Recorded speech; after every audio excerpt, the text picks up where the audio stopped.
Why doesn't Handel's homemade ice cream have an app? Hello, this is Jonathan Mays, editor-in-chief of Restaurant Business.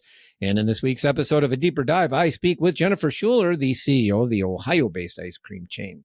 This is a great conversation. Handel's was founded in Youngstown, Ohio in 1945. It has been franchising for decades, but it has taken off. Sales last year alone rose 38% through a combination of same-store sales increases and through new locations. Jennifer was named CEO early last year, and we wanted to talk with her about the brand and its strategies. We talk about the chain's extensive menu of ice cream flavors and how it trains franchisees to make that ice cream on site. We also talk about the need for hospitality in that business and specifically why Handel's does not have its own mobile app. We also talk about why brands thrive when they focus more on hospitality. We're talking ice cream on A Deeper Dive, so please check it out. All right, I'm here with Jennifer Schuler. Jennifer, welcome to the podcast. Hi, thanks for having me.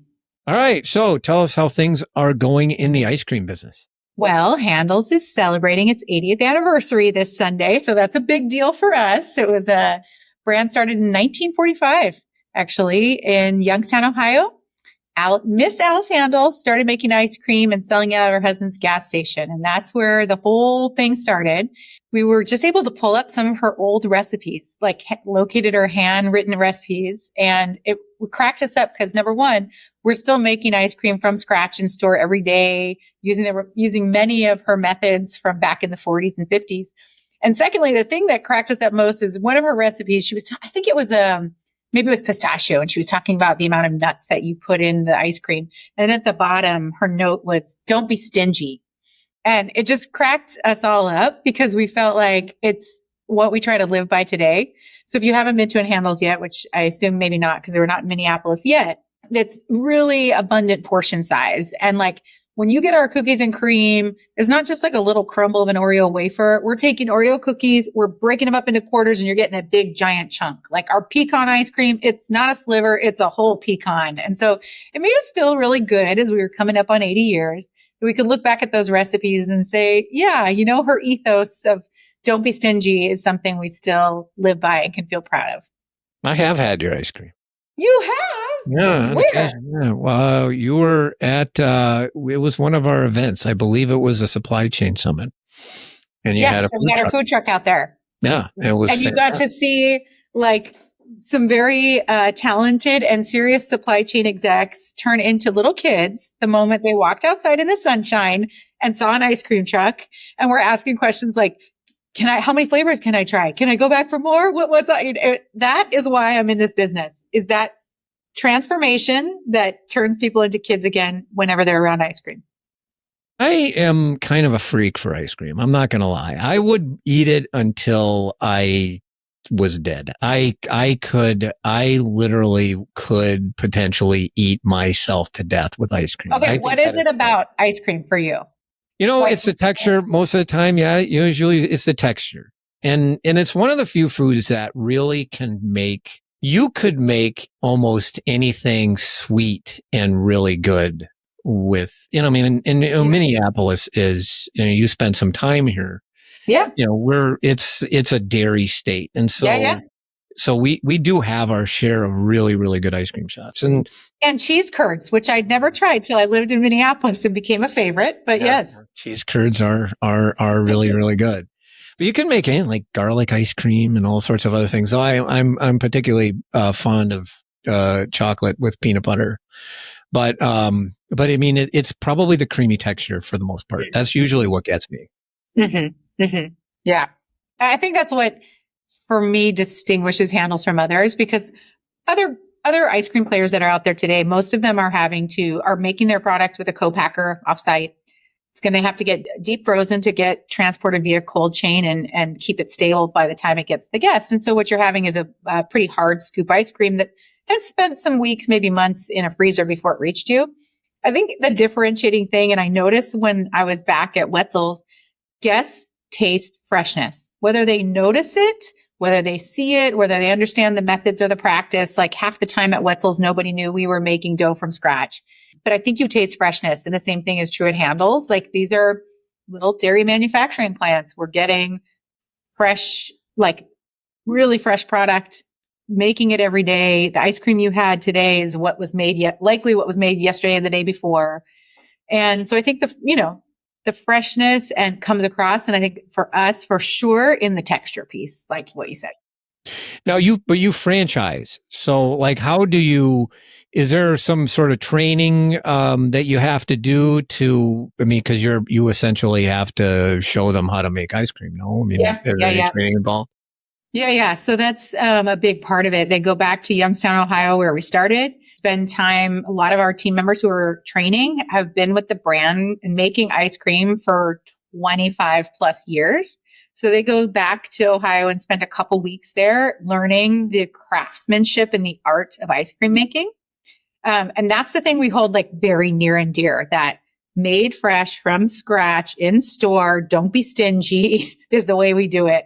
And so in addition to the training that they do in Youngstown, we actually our field team, part of what they do is go out and do certification of ice cream makers because, like anything, it's purist at the root where you learn and then you teach it, and it can have a tendency over time to iterate away from that core. And so we actually go out into the field and certify ice cream makers. So as franchisees are hiring up their teams, we go sit side by side in the field with them to make sure that craft, that kind of 80-year tradition of how we make ice cream, is being adhered to across the country. Now, do the franchisees themselves get certified to be an ice cream maker, or do they have somebody designated, or both? They certify in Youngstown, so they're going to learn it from scratch. They're going to learn it like at the root there.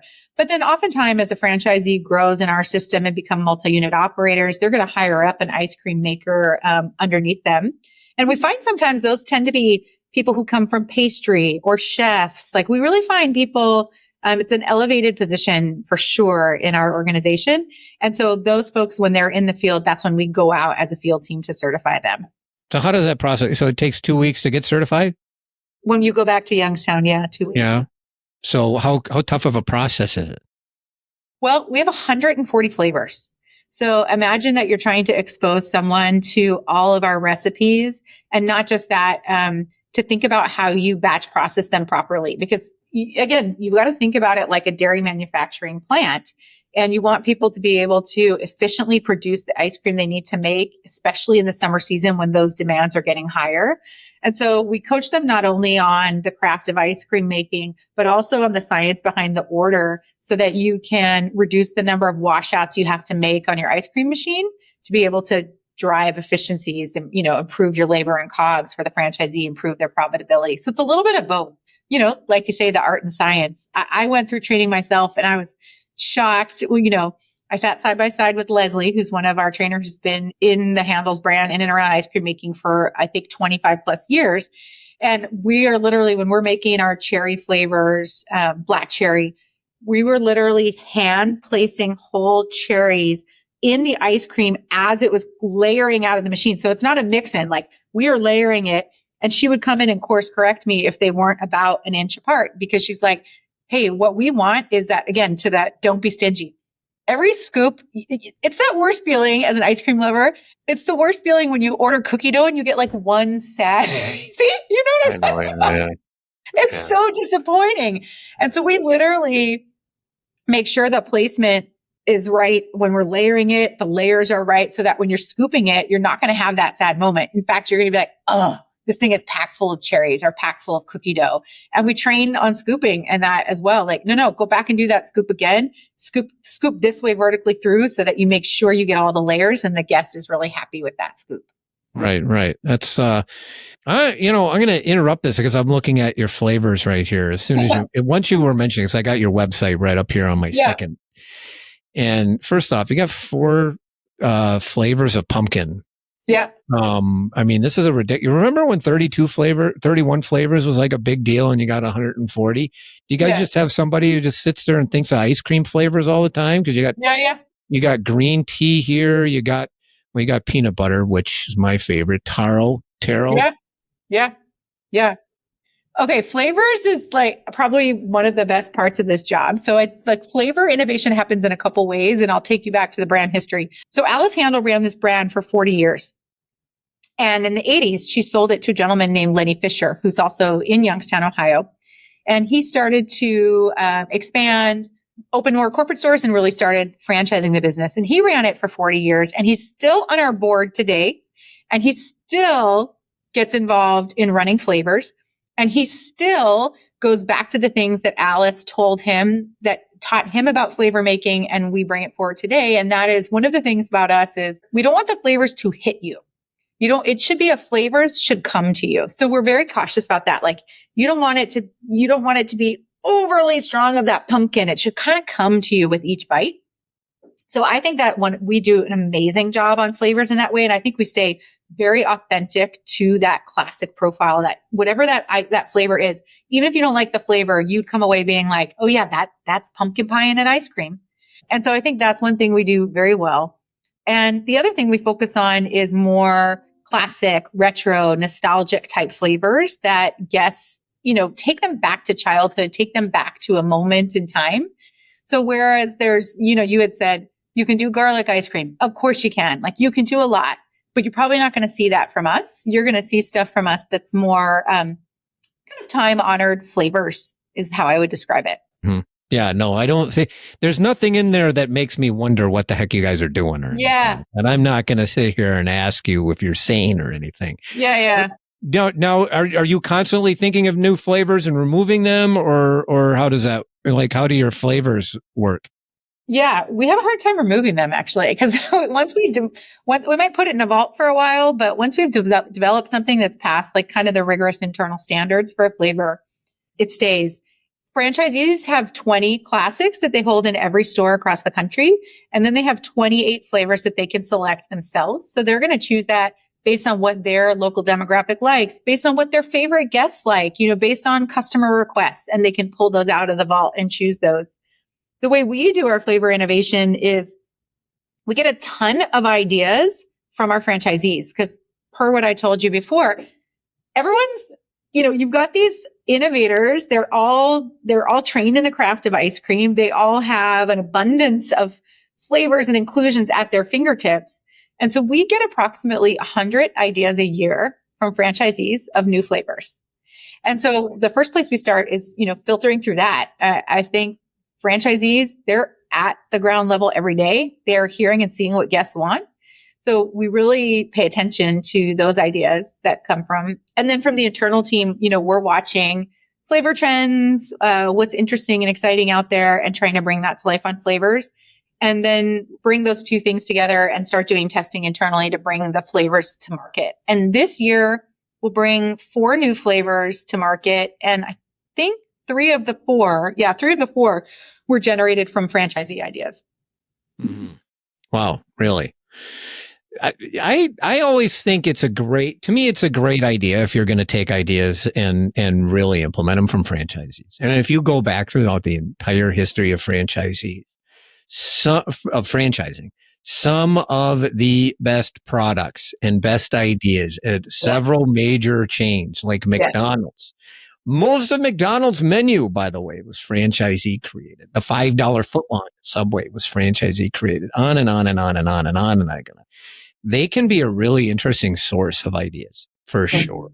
Mm-hmm. Yeah, I remember.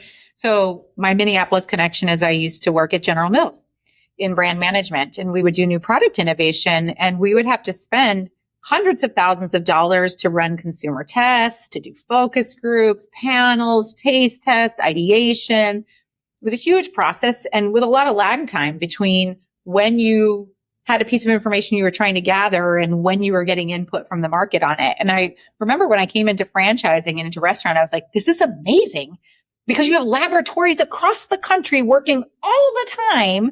And this is all they think about.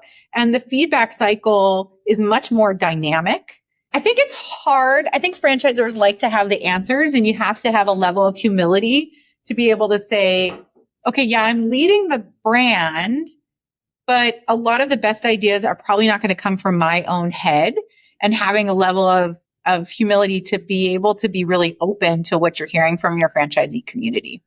Yeah, that's a really good point. Because it makes a difference. Yeah. It does. I mean, I don't know. Some days I think like you can just focus group things to death. Mm-hmm. And sometimes you just got to throw something out there. I don't know. Maybe it's like it's a lot easy. It's easy for me to say. I sit here at a desk, not running a restaurant, whereas if I was running a multi-billion-dollar corporation, I might think a little bit differently.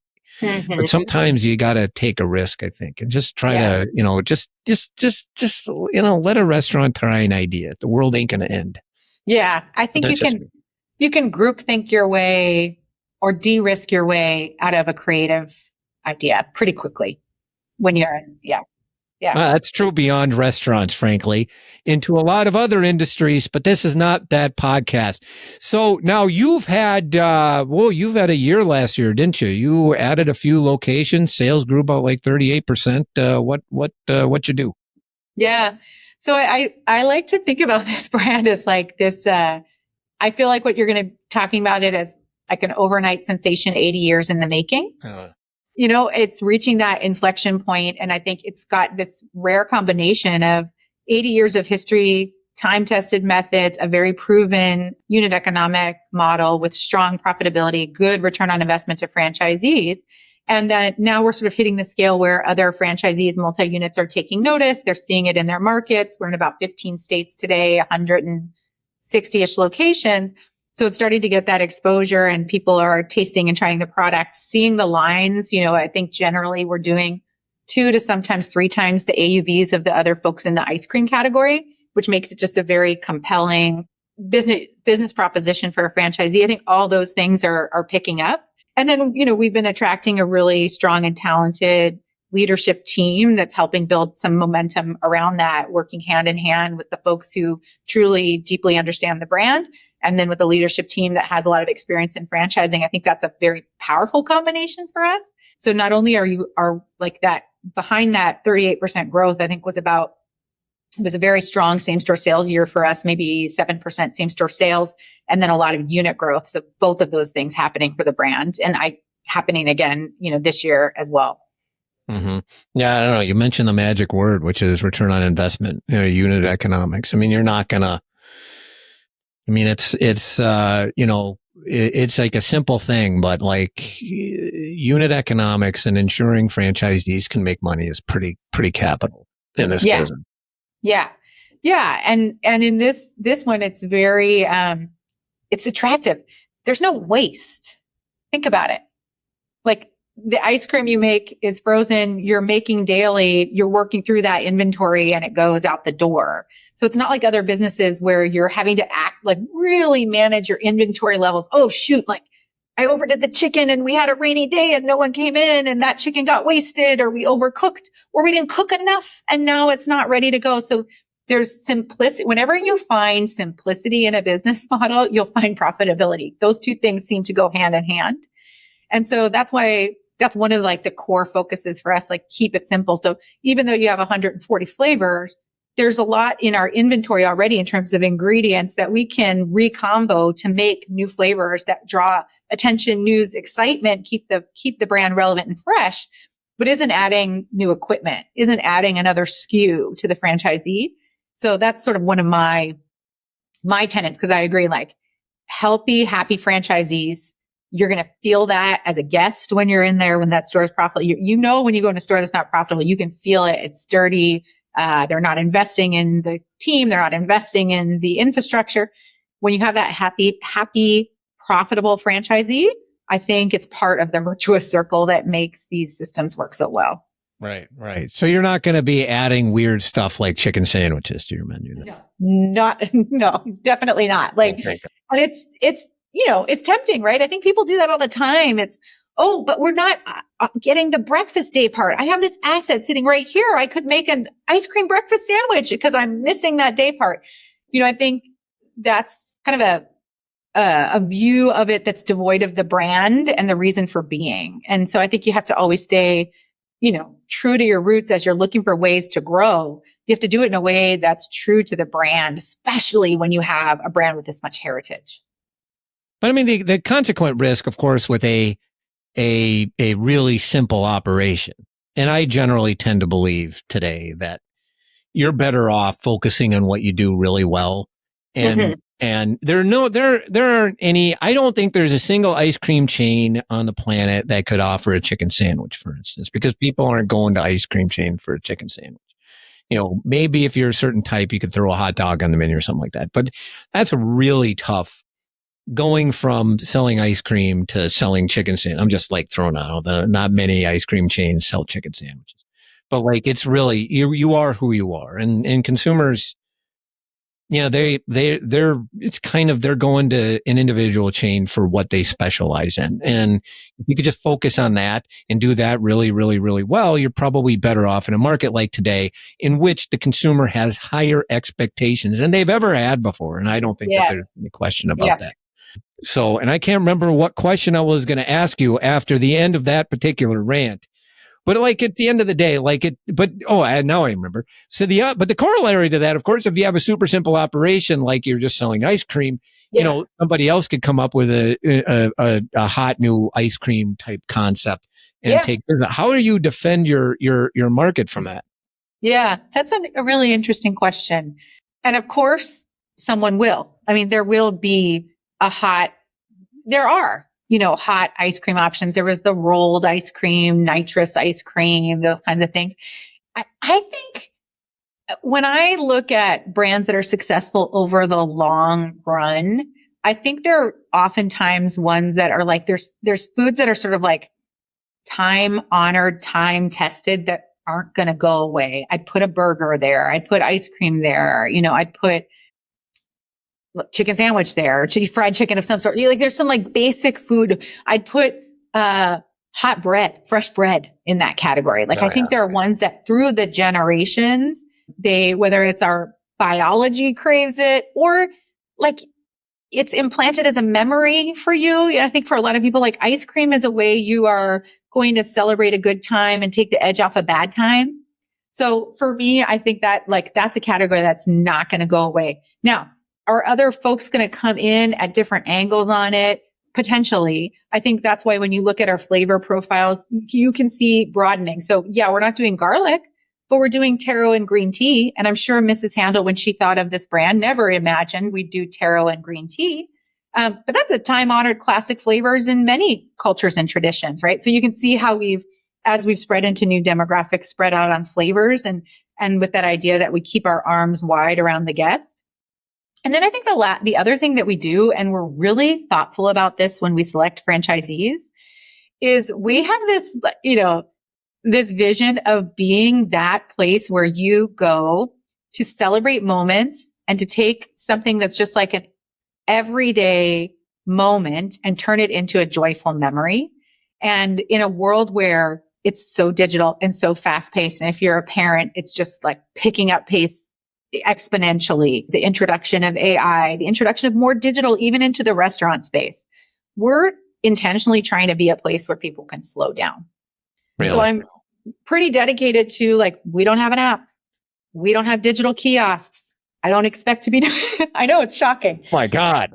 I don't expect to be doing that anytime soon. Why are you still in this business? How do you have a job anymore? Amazing. I think people crave those little connections, like that moment when you sit across the counter with a 16-year-old and it's their first job and they're telling you everything about our monkey business flavor and what exactly is inside of it and giving you a tour of the ice cream menu and you're interacting and you're putting your phone down and holding a cone and talking to your 13-year-old kid. We really aspire to create those moments for people. So while you might go try nitrous ice cream one day, you're going to come back to celebrate Mother's Day at Handel's. That's a really good point. Like the thing is, like you don't need an app to I really do not want to go to Handel's with an app. I'm sorry. Like, sure, I'll go to Popeyes and get my chicken. I might go and use a kiosk at Taco Bell. Though, even though sometimes there's a growing part of me, by the way, that is starting to wonder maybe we're adding too much technology. We're IT-ing ourselves to death in the restaurant space, and we're missing opportunities. And this is something my technology colleagues. Food is about human connection. Mm-hmm. So use an app in the back to make it easy to figure out which flavor you're going to do. Okay, sure. Bring technology there. Yeah. The guest is coming for connection. Yeah. Yeah. Yeah, it's something that like it's actually something my Technomic colleague Rich Schenk, I got to give him a shout out on this because he's the one that kind of planted this idea in my head. Like if you go to a restaurant with a kiosk and you might like that kiosk, for instance, but somebody else, you don't know how many people are coming into your restaurant, looking at the kiosk, getting intimidated and leaving. Walking away. Walking away. And, like older consumers maybe not like it, but then other people, or you're just missing an opportunity. Sure, that kiosk is going to suggest to sell, but that kiosk ain't smiling at me, or the kiosk isn't asking me how my day is. Or if it is asking me how my day is, I really don't think it's very sincere because I know there's a robot behind that kiosk. Anyway, but, back to the business of ice transactional. And maybe in some brands where speed is most important for you, great. Transactional is fine because you know that you're half the time you're not going to get great service anyway from that person. So I get that. Like I'm not criticizing anyone if it's the right choice for them.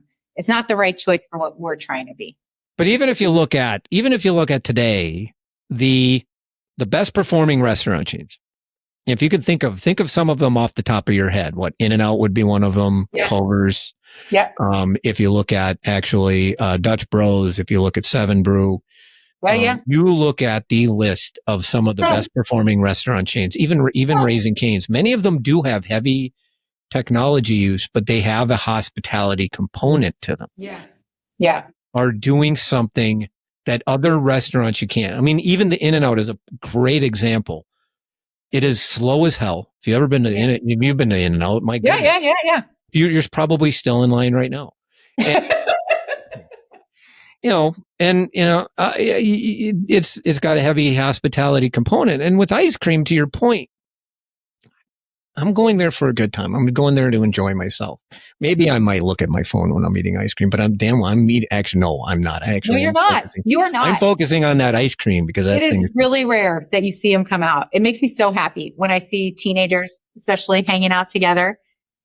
It's rare. And I think technology can be used to reduce friction points and make things smoother, but I don't want it to get in between us and the guest.